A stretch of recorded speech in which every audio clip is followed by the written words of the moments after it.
Ahojte, v tomto videu sa chcem s vami podeliť o to, ako som robila tento rok svoj vision board a tiež o niektoré tipy a rady, také praktickejšie, ktoré mi veľmi dobre fungujú a ktoré možno tiež budete chcieť použiť v tvorbe svojho vision boardu.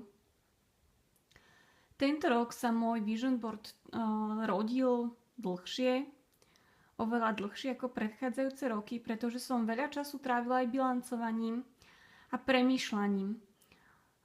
Premýšľala som nad tým, čo z minulého roku a z predchádzajúceho života mi doslúžilo a čo už vlastne do toho ďalšieho roku nechcem a naopak, čo si do ďalšieho života prajem. Odporúčam aj vám sa raz za čas takto do hĺbky zamyslieť nad tým, čo je vašim skutočným prianím. A pretože, ako sa hovorí, tak dávajte si pozor na to, čo si prajete, lebo sa vám to môže splniť.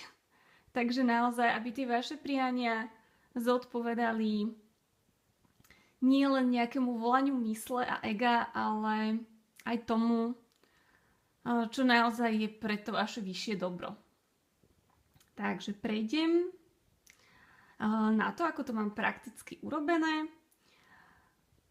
Vždycky pri vision boarde dbám na to, aby bola zastúpená každá oblasť života, ktorú si prajem rozvíjať.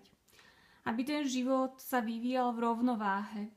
Čiže aby v ňom bol priestor aj na lásku a krásny vzťah, cestovanie, prácu a prosperitu, láskyplné vzťahy, napríklad aj nové bývanie.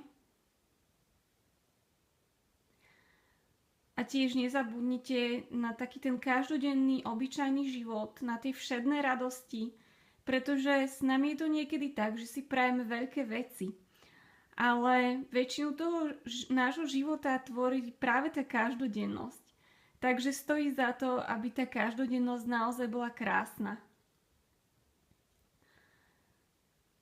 Prejdem k usporiadaniu.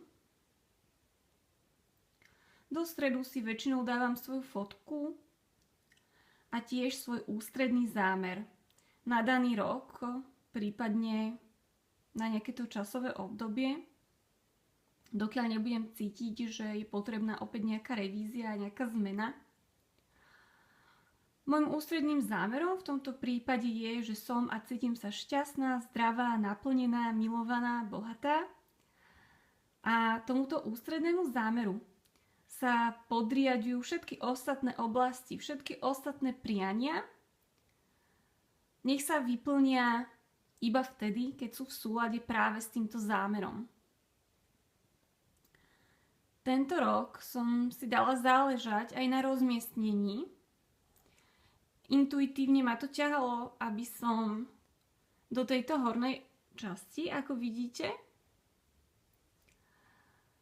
dala práve také veci, alebo práve tú inšpiráciu, ktorá prúdi niekde z tých vyšších miest. A práve tá inšpirácia ďalej prechádza cezo mňa a zhmotňuje sa v tom, čo robím v mojej práci, v mojom poslaní. A tiež môjim prianím je, aby zhmotnenie tých mojich prianí nebolo iba na prospech mne, ale aj na prospech čo najväčšiemu počtu ľudí. Či už prostredníctvom mojej práce, alebo prostredníctvom vzťahov. Tak verím, že toto video bolo pre vás inšpiráciou a načerpali ste nejaké tipy pre stvorenie vlastného vision boardu. Verím, že sa pochválite, čo sa vám podarilo vytvoriť. Môžete pridať do komentárov svoje vlastné fotky alebo postrehy. Zatiaľ sa majte krásne.